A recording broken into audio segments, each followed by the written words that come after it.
All right, so I'm going to rephrase your question and just answer, how do you do a Ayumi Ashi? How do you do a step, in this case, forward? Your feet are passing each other, okay? As it is applied in Kihon Waza. So we know ultimately there's a spiritual reconciliation of the two minds through a Ayumi Ashi. We're going to take that off the table. We also know energetically I have to be able to manufacture Aiki, an adhesion at the contact point with Uke. And then in order to do that, I must be able to let yang energy enter my body without displacing me, which means there must be some integrity to where I am in space, okay? We're going to take that off the table. And we're going to look at the physical component. The physical component is going to set me up for the latter two components, okay? But we can use what you might want to understand as biomechanics, and we can maybe use that to get in the doorway, to understand where and how my body has to be organized for energetic reconciliation, okay?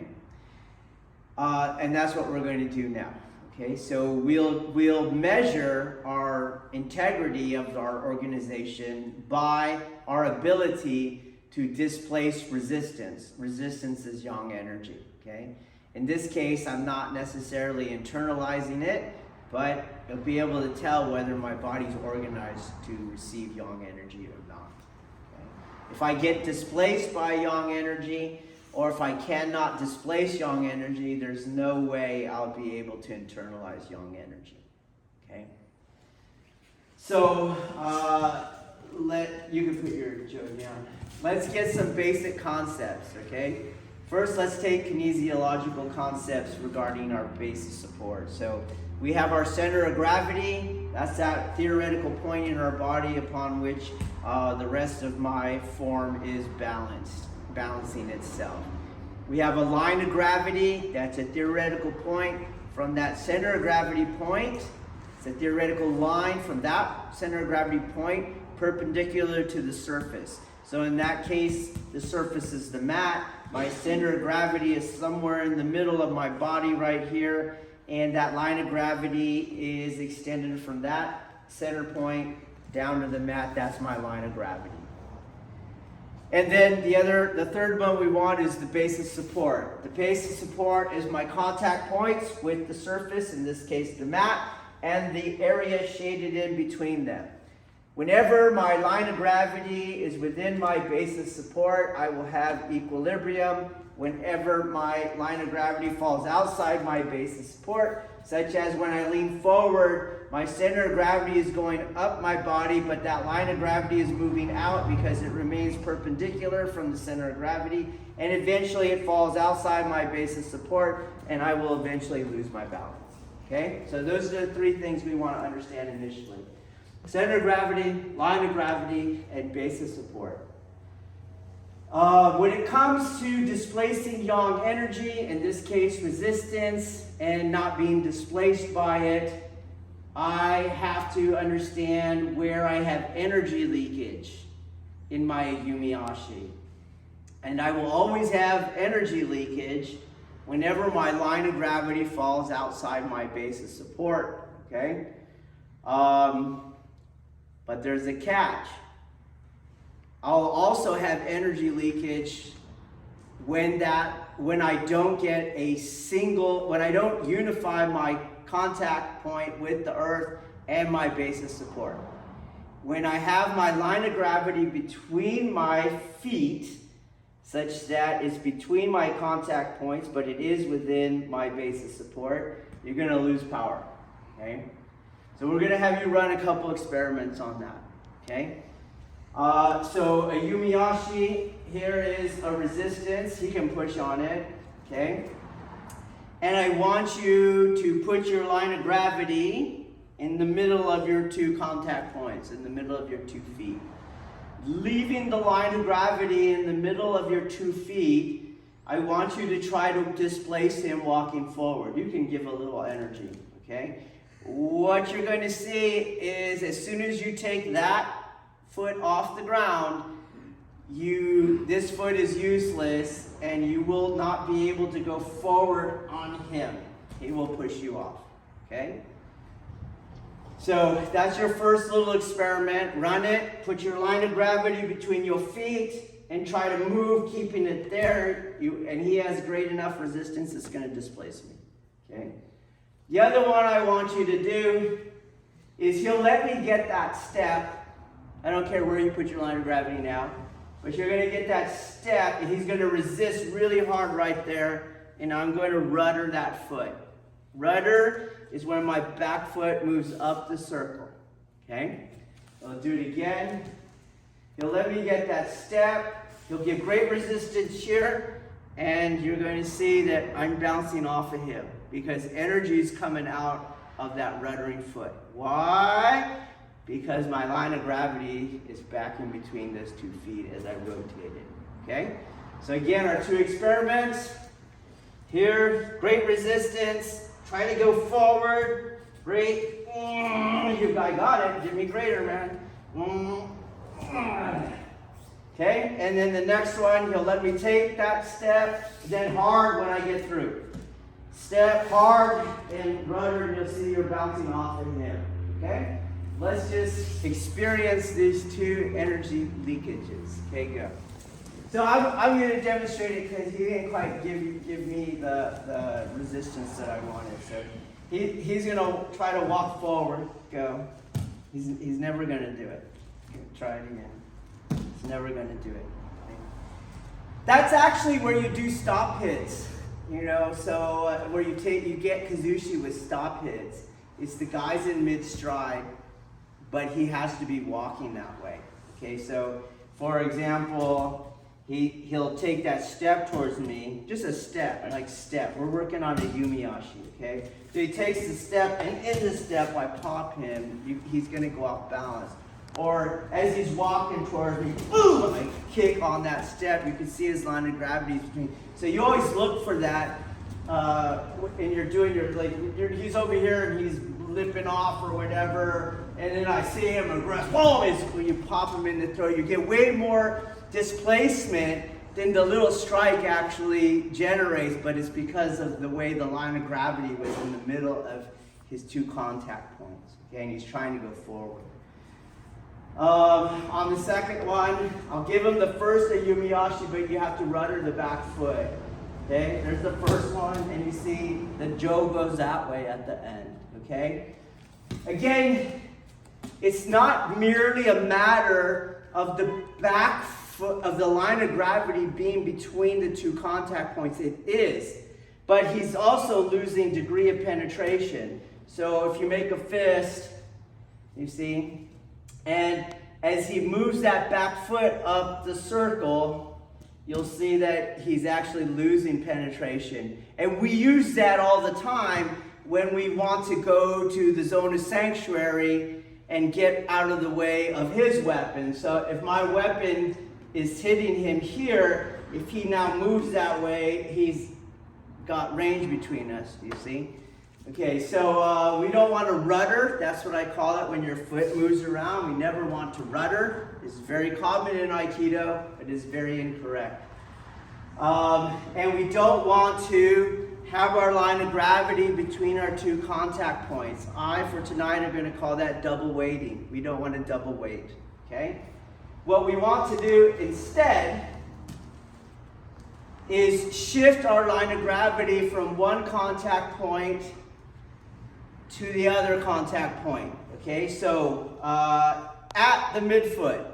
So I'm going to shift my weight so that I'm on the midfoot, and I'm going to give you, I'm on the yang aspect of the midfoot, the yang aspect of the midfoot. So my front knee is going to go all the way to my toes, okay? So my ankle is forward, you see, but I'm not going to go past my toes.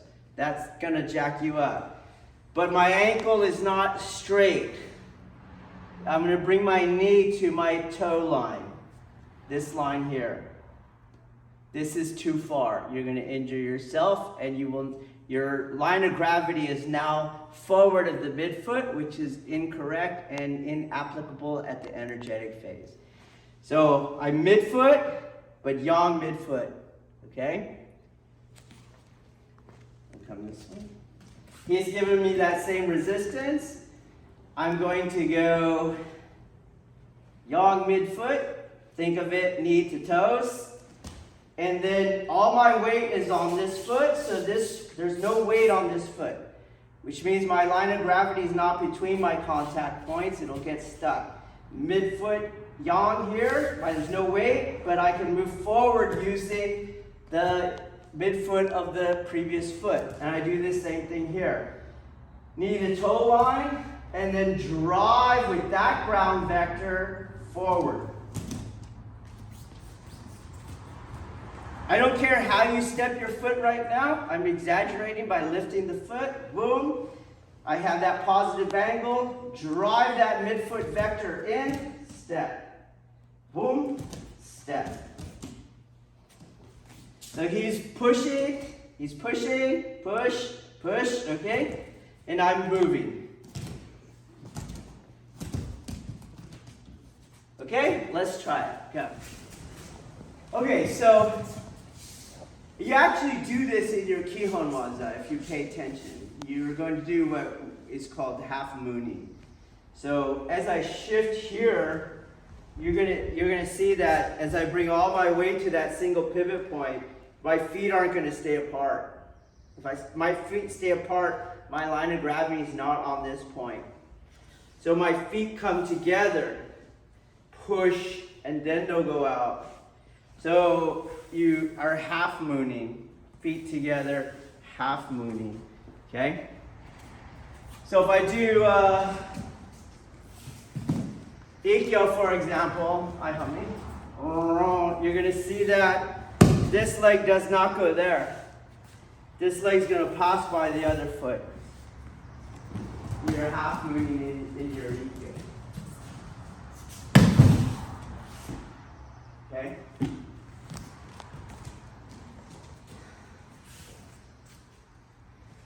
Key, though, is that your line of gravity is entirely on one contact point, where the midfoot of whatever foot you're using for the ground vectoring.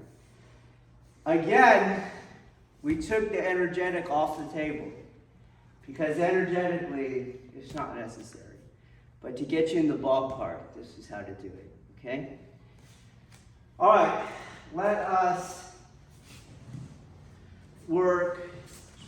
Not with a punch, but with the palm heel so we don't break anything, okay?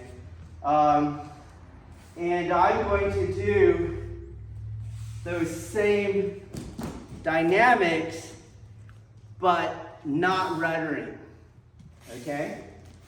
So I'm going to do a Ayumi Ashi, push. And I would like for you to try one ruddering, push, and then ruddering. Okay? Let's try it. Go. People that rudder always feel powerful in ruddering. It's hard for them to realize that you're losing power. So we'll increase the level of resistance so that you could see it. Okay? So come stand, be near his back. We just increase the mass, you see? Okay? And I'm not using my arm strength. My arm is more like the Joe. It's just a jousting, which is telling me if my Ashi Sabaki is correct, okay? So I'm using. Or what? Okay?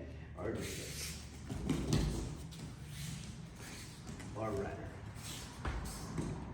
Okay? Try it, go. Okay, so one of the Deshi here pointed out this is a good point, so we'll make it for you. Okay, so when you rudder, your line of gravity is between your feet, which means it's not going to be on the midfoot vector. We did take the energetic aspect off the table, but we are doing it consistently across both elements. So the force, or let's say the anatomical structure that can displace mass, is also the same anatomical structure that can internalize the yang energy. Okay, so when I hit his mass, there's an equal and opposite energy. So when I hit his mass, there's a yang energy that comes back. Okay, it happens very quickly, but that yang energy gets internalized. It hits whatever midfoot I need it to hit. In this case, it would be the back foot. And it's going to generate the tanden field. I'm going to be able to rotate the tanden field, and if necessary, kokyu project him off. Okay?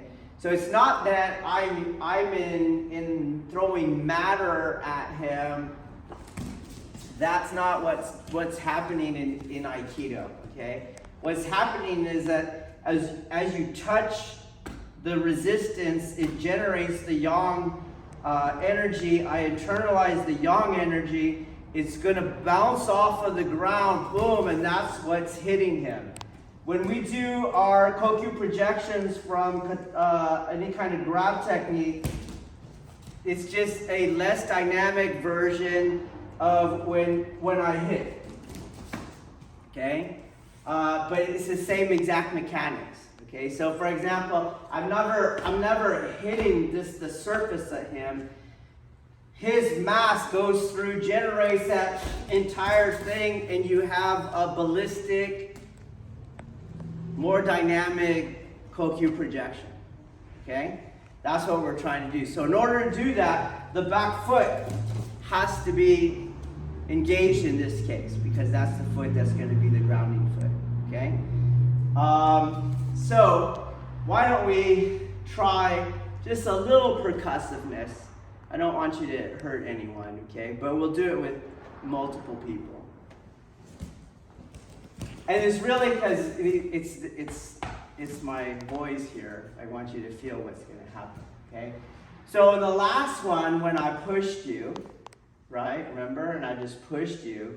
You felt the energy be displaced. You went backwards. You see that? Right now, this resistance is going to increase what? The yang energy. So the yang, now when I go ballistic, it's going to go into his body and more stay in his body. Okay? As opposed to this is pushing you. You see? This one, you'll feel it more in your body. So don't do it too hard, okay? So just in his body.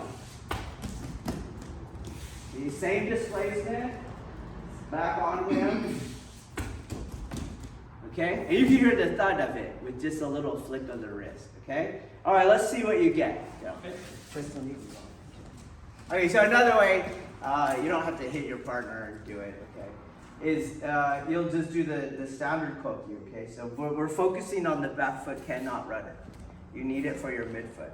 So what I'm going to do is push, get them to be that yang energy. You see, like I don't want him to have that space. I want to stack them. You see, it generates more yang energy. Okay, so that goes into the back foot, and you'll be able to project them. And it's the same mechanically, it's the exact same thing as a ballistic strike, okay?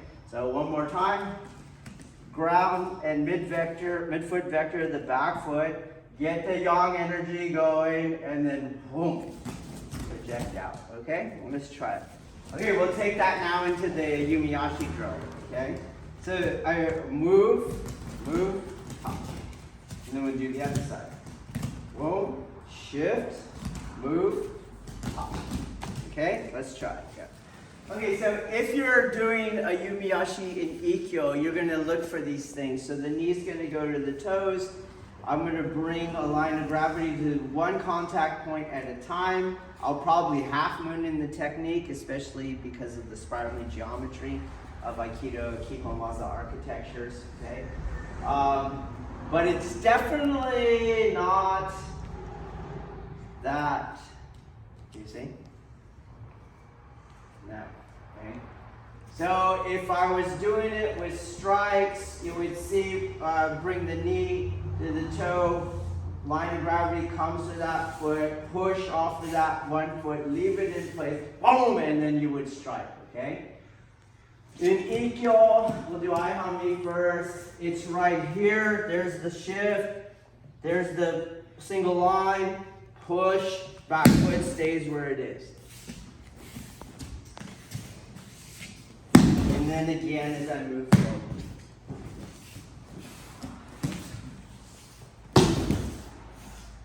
It doesn't matter if I'm doing katate. It's the same thing. Here it is right there. In, push. Push.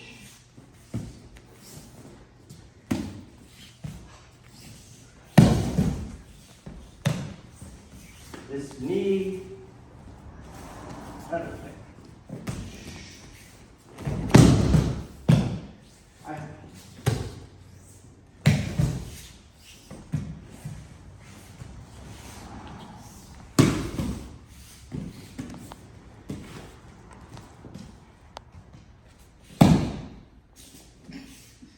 Not going to work, okay? Thank you.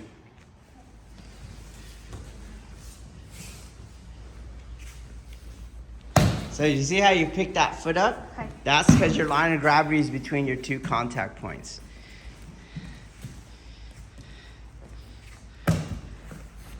Better, but you kind of fell.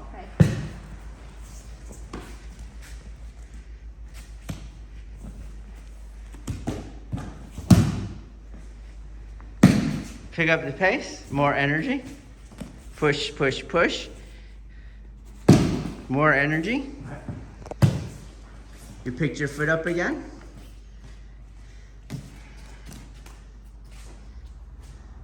There's that foot up.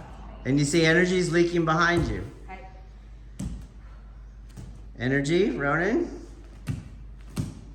You guys see? You get what I'm talking? Energy is leaking. So, as Tristan, you're pushing on me, you're pushing him, you see, and they're pushing me. I'm not going to get there, just like the Joe drill, you see. So I have to be on this foot, and that foot has to shift, so it's not on this foot. This foot now moves, and then I shift to this foot, and then this foot now goes in. Okay? Here, and I can move. Okay? So, one more indicator. You pick your foot up high. It's almost guaranteed that your line of gravity is between the 2 feet. Okay? If you watch my feet, they're sliding on the mat. Why? Because line of gravity is on one foot. That's why the other foot can move freely. Okay? So we're going, and you'll see how my feet are sliding. Okay? So let's try to get the sliding feet too. Yeah.